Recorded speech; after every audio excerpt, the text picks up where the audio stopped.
సువార్త ప్రకటన అంటే దేవుని మహాప్రేమను పొందిన మనము ఆ ప్రేమను గురించి అందరికీ తెలియచేయటం, దేవుని ప్రేమ వల్ల వచ్చు ఆశీర్వాదాలకు అందరినీ వారసులుగా చేయటం. ఈరోజు ఎఫెసీ 2వ అధ్యాయము 4-5 వచనాలలో ఉన్న దేవుని కరుణను, దేవుని కృపను వెల్లడి చేయుటయే సువార్తగా ధ్యానించబోతూ ఉన్నాం. ఈ రెండు మానవునికి ఎందుకు అవసరం? గమనించండి, పాపము వల్ల మానవాళి అంతా పరలోకమునకు వెళ్ళు అర్హతను కోల్పోయింది.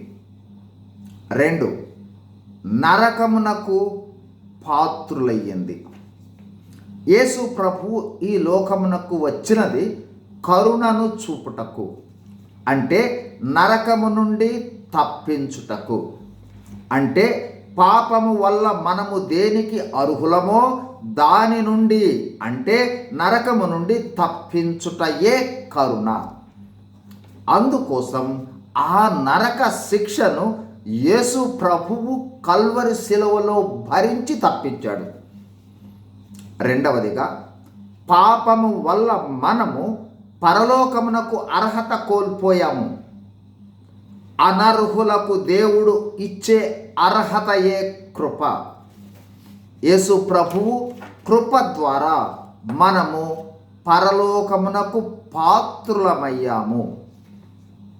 దేవుడు మానవాళికి క్రీస్తు ప్రభువు రూపములో కరుణను, కృపను ఇచ్చాడు. ఆ కరుణ, కృపలను పొందుకుని క్రైస్తవులమైన మనము ఆ క్రీస్తు ప్రభు ద్వారా వచ్చు కరుణ, కృపలను వెల్లడి చేయుటయే సువార్త.